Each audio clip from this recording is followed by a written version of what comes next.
আমরা আমাদের সভার কাজ চালিয়ে যাব। পুলিশ প্রশাসনের কাছে অনুরোধ করছি, গিরিশ পার্কের যে বাসগুলি আটকে দেওয়া হয়েছে সেই বাসগুলিকে যাতে যথাযথ তারা ময়দানে পৌঁছাতে পারে তার ব্যবস্থা করতে বলছি। গিরিশ পার্ক মেট্রো স্টেশনের কাছে এখন আপনাদের সামনে বক্তৃতা দেবেন ভারতীয় জনতা পার্টির প্রাক্তন রাজ্য সভাপতি এবং বর্তমানে কেন্দ্রের শিক্ষা দপ্তরের প্রতিমন্ত্রী শ্রী সুকান্ত মজুমদার মহাশয়। একবার সুকান্ত দাকে করতালি দিয়ে স্বাগত জানান।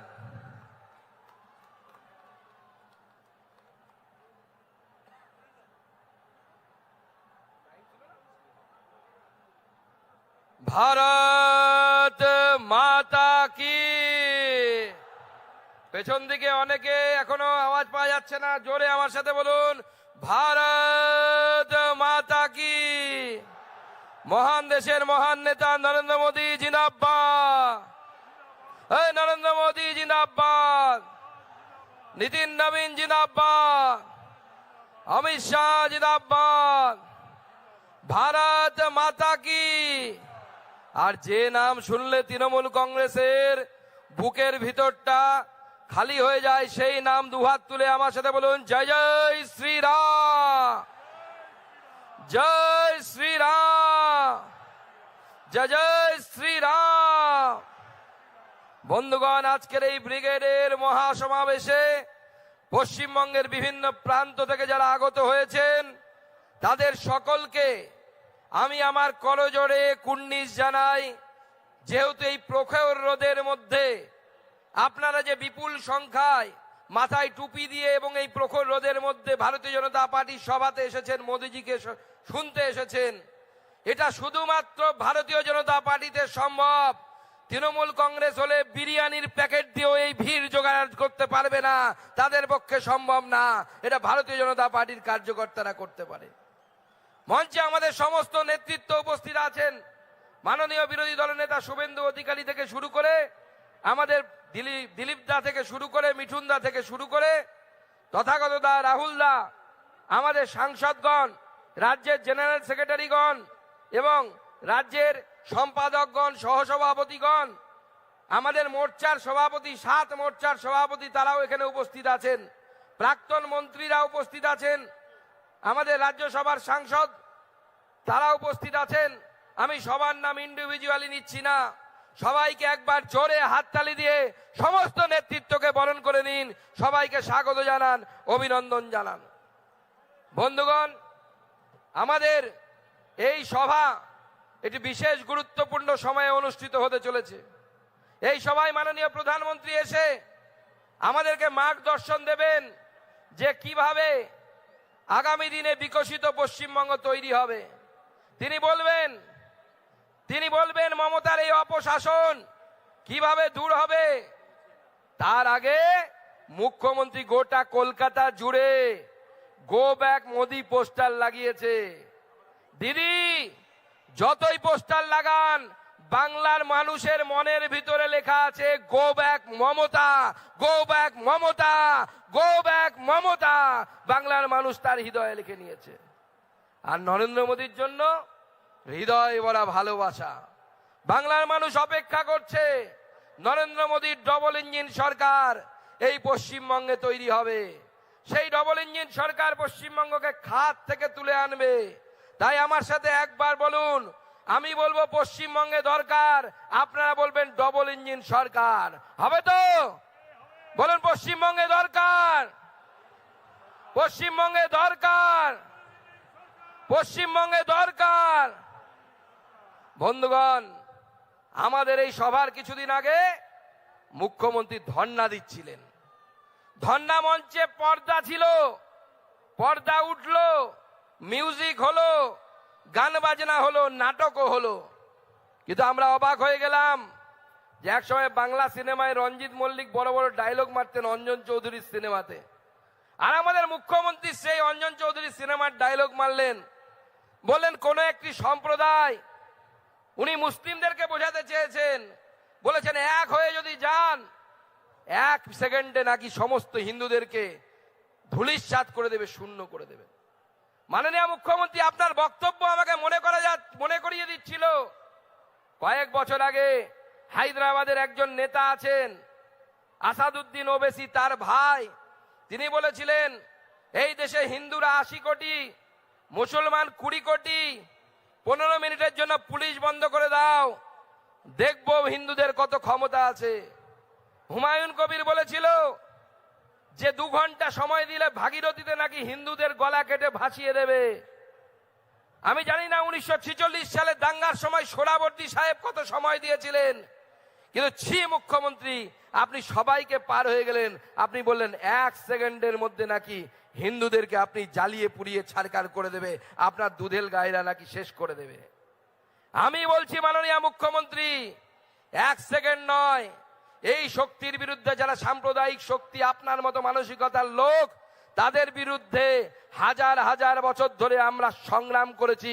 তাই আজকে আমরা সনাতনী হিন্দু, আমরা হাজার বছর ধরে টিকে আছি, আগামী দিনেও টিকে থাকবো। আপনি দেখবেন আর জ্বলবেন, কিচ্ছু করতে পারবেন না। আমরা টিকে থাকবো, আমরা জোরের সাথে বলবো জয় শ্রীরাম, জয় শ্রীরাম। মুখ্যমন্ত্রী শুনতে পাচ্ছেন তো, কত গলা, কত লক্ষ কণ্ঠ একসাথে বলছে যে জয় শ্রীরাম। তাই বন্ধুগণ, মুখ্যমন্ত্রী যতই বলুক 1 সেকেন্ডের গল্প 1 সেকেন্ডে পশ্চিমবঙ্গের মানুষ করবে। এবার যখন ইভিএম এ গিয়ে 1 সেকেন্ডের মধ্যে বিজেপির বাটনটা দাবাবে, বিজেপির বোতামটা দাবাবে, পদ্ম ফুলে ভোট পড়বে। 1 সেকেন্ডে খেল খতম, মমতা ব্যানার্জি খতম, তৃণমূল যাবে, বিজেপি আসবে, সেই দিন আসে। বন্ধুগণ, আর মোটামুটি 40 দিন সময় আছে, সাংবাদিকরা বলছিলেন।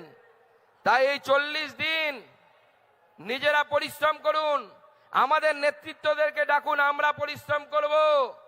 40 দিন সময় নিন, তৃণমূল নামক জঞ্জালকে বিসর্জন দিন। এই 40 দিনের পরিশ্রমে আমাদের তৃণমূলকে সরাতে হবে। বন্ধুগণ, মমতা বন্দ্যোপাধ্যায় বলেন যে আমরা নাকি, আমাদের বিজেপির সরকার এই রাজ্যের জন্য নাকি কিছুই করেনি। আমি মুখ্যমন্ত্রীকে বলতে চাই, মাননীয় মুখ্যমন্ত্রী, আপনি এক সময় বলেছিলেন, আপনার শব্দই আপনাকে ফিরিয়ে দিয়ে বলতে চাই যে আপনার চোখে কি নেবা হয়েছে? আপনি দেখতে পান না?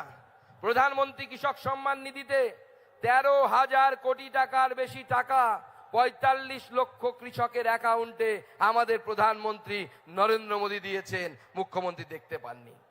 কৃষি পরিকাঠামো তহবিলে 2,800 কোটি টাকা মাননীয় প্রধানমন্ত্রী দিয়েছেন। মৎস্য সম্পদ যোজনায় 450 কোটি টাকা আমাদের সরকার, তৃণমূলের সরকার থাকা সত্ত্বেও পশ্চিমবঙ্গকে দিয়েছে। কিষাণ ক্রেডিট কার্ডে 530 কোটির বেশি ঋণ, 1.25 হেক্টর জমিকে মাইক্রো ইরিগেশনের ব্যবস্থা, 1 কোটির বেশি সয়েল হেলথ কার্ড আমাদের প্রধানমন্ত্রী দিয়েছেন। আমাদের মাননীয় প্রধানমন্ত্রী পাট চাষীদের ন্যূনতম সহায়ক মূল্য 2 গুণেরও বেশি বাড়িয়েছেন। আর মুখ্যমন্ত্রী আপনি কি করছেন? আমাদের আলু চাষিরা হুগলি থেকে শুরু করে, বর্ধমান থেকে শুরু করে বিস্তীর্ণ এলাকার যারা আলু চাষি, তারা প্রতি বিঘেতে 18,000, 20,000 টাকা করে তারা লোকসান খাচ্ছে। আলুর দাম পাচ্ছে না, কুইন্টাল প্রতি আলুর দাম একদম কমে গেছে। উড়িষ্যাতে আলু তারা পাঠাতে পারছে না, আপনি বন্ধ করে রেখেছেন। আমাদের আলু চাষিরা হাহাকার করছে, তারা বলছে আমাদের বাঁচতে দাও। এই মুখ্যমন্ত্রী থাকলে তারা বাঁচতে পারবে না। বিজেপির সরকার তৈরি হবে, আমরা আলু চাষিদের আলুর দামের ব্যবস্থা করব, আমরা আলুর সহায়ক মূল্যের ব্যবস্থা করব। বন্ধুগণ, তাই আমাদেরকে মাথায় রাখতে হবে যে এই পশ্চিমবঙ্গকে যদি রক্ষা করতে হয়, এই পশ্চিমবঙ্গকে যদি পশ্চিম বাংলাদেশ হতে না দিতে হয়, তাহলে ভারতীয় জনতা পার্টির সরকার তৈরি করতে হবে। যে সরকার এই পশ্চিমবঙ্গে বিগত 12-13 বছরে 3,900 কিলোমিটার জাতীয় সড়ক বানিয়েছে। প্রধানমন্ত্রী গ্রাম সড়ক যোজনায় 37,000 কিলোমিটার গ্রামীণ রাস্তা তৈরি করেছে। রেল বাজেট, মমতা বন্দ্যোপাধ্যায় যখন রেলমন্ত্রী ছিলেন তখন তিনি যা রেল বাজেট দিতেন তার ডবলেরও বেশি টাকা, প্রায় 14,000 কোটি টাকা আমরা এই বাংলায় দিয়েছি, আমাদের সরকার দিয়েছে। 9টি বন্দে ভারত এক্সপ্রেস, 100% রেলের যে রেলপথ তার বৈদ্যুতিকরণ হয়ে গেছে। আজকে মমতা বন্দ্যোপাধ্যায়ের নেতৃত্বে পশ্চিমবঙ্গে পিছনের দিকে যাচ্ছে। ন্যাশনাল ক্রাইম ব্যুরোর তথ্য অনুযায়ী গোটা দেশে মহিলাদের উপরে 207 খানা অ্যাসিড হামলা অর্থাৎ অ্যাসিড দিয়ে মহিলাদের দিকে ছুঁড়ে মারার মতো ঘটনা ঘটেছে, তার মধ্যে 57টি এই রাজ্যে। মুখ্যমন্ত্রী, আপনার লজ্জা লাগে না? আপনি একজন নির্লজ্জ মহিলা মুখ্যমন্ত্রী হওয়ার পরেও আপনি এই ধরনের অপরাধগুলোকে সংরক্ষণ দিচ্ছেন। আপনি শেখ শাহজাহানের পাশে গিয়ে দাঁড়াচ্ছেন। আপনার ইন্টারভিউতে আপনি বলেছিলেন যে শেখ শাহজাহান কিন্তু দুষ্কৃতী নয়। আজকে সেই শেখ শাহজাহান আমাদের মা বোনেদের তাদের ইজ্জত নিয়ে ছিনিমিনি খেলছে। আর যদি ভেবে থাকেন যেটা চলবে, চলবে না। বিজেপির সরকার আসবে, বিজেপির থানাতে বুলডোজার থাকবে, যারা মহিলাদের উপর অত্যাচার করবে তাদের বাড়ির উপর বুলডোজার চলবে। এটা বিজেপির প্রতিশ্রুতি, আমরা এটা পূরণ করব, আমরা করব, আমরা করে দেখাবো। তাই এইবারের এই নির্বাচন আমাদের বিজেপি সরকার গঠনের নির্বাচন। এই নির্বাচন আমাদেরকে নরেন্দ্র মোদীর সরকার গঠনের নির্বাচন। তাই সব শেষে তৃণমূল কংগ্রেস পাঁচালি শোনাচ্ছে, তাই আমিও একটু পাঁচালি শুনিয়ে শেষ করব। বিষ্ণু মাতার পাঁচালি একটু শুনবেন, মন দিয়ে শুনবেন। শোনো শোনো রাজ্যবাসী, শোনো দিয়া মন, তৃণমূলের চুরির কথা করিব বর্ণন। শোনো শোনো রাজ্যবাসী, শোনো দিয়া মন, তৃণমূলের চুরির কথা করিব বর্ণন। সিংহাসনে বসে রয় চোরেদের রানী, চেনেন তো চোরেদের রানীকে? সিংহাসনে বসে রয় চোরেদের রানী, লুটের টাকায় বড় হয়েছে আমরা সেটা জানি। সেই টাকার ভাগ পায় রাজীব অনেকখানি। রাজীবকে চেনেন তো? নতুন এমপি হয়েছে। সেই টাকার ভাগ পায় রাজীব অনেকখানি। লাল ডায়েরি কোথায় গেল আজও জানা যায়নি। সারদার লাল ডায়েরির কথা নিশ্চয়ই আপনাদের মনে আছে। পার্থ বেটা গিলে খেলো শিক্ষারও মান, পার্থ বেটা গিলে খেলো শিক্ষারও মান, জীবন কৃষ্ণ পুকুরিতে মোবাইল হারান। যখন জীবন কৃষ্ণকে ধরতে গেছিল, কি মুর্শিদাবাদের লোকেরা আছেন নাকি এখানে? যখন জীবন কৃষ্ণকে ধরতে গেছিল, বেটা মোবাইল ছুঁড়ে পুকুরে ফেলেছিল। পার্থ বেটা গিলে খেলো শিক্ষারও মান, জীবন কৃষ্ণ পুকুরেতে মোবাইল হারান। স্যান্ডো হেকিমের কথা কি বা বলিব। স্যান্ডো হেকিমকে চেনেন তো? স্যান্ডো গেঞ্জি পরে টাকা নিচ্ছিল, স্যান্ডো হাকিম। স্যান্ডো হাকিমের কথা কি বা বলিব, বন্দরে ঝেড়েছে টাকা কিভাবে গুনিব। অরূপ বেটা বড় কেষ্ট সবাই সেটা জানি। অরূপকে মনে আছে? আমাদের ক্রীড়ামন্ত্রী, যিনি হাতে লেখে ইস্তফা দিয়েছিলেন। অরূপ বেটা বড় কেষ্ট সবাই সেটা জানি, মেসি কাণ্ডে চুরি করেছে অনেকখানি। অরূপ বেটা বড় কেষ্ট সবাই সেটা জানি, মেসি কাণ্ডে টিকিট চুরি করেছে অনেকখানি। জ্যোতি বেটা চুরি করে গরিবের চাল, এটা জ্যোতিপ্রিয়, বসু নয় কিন্তু।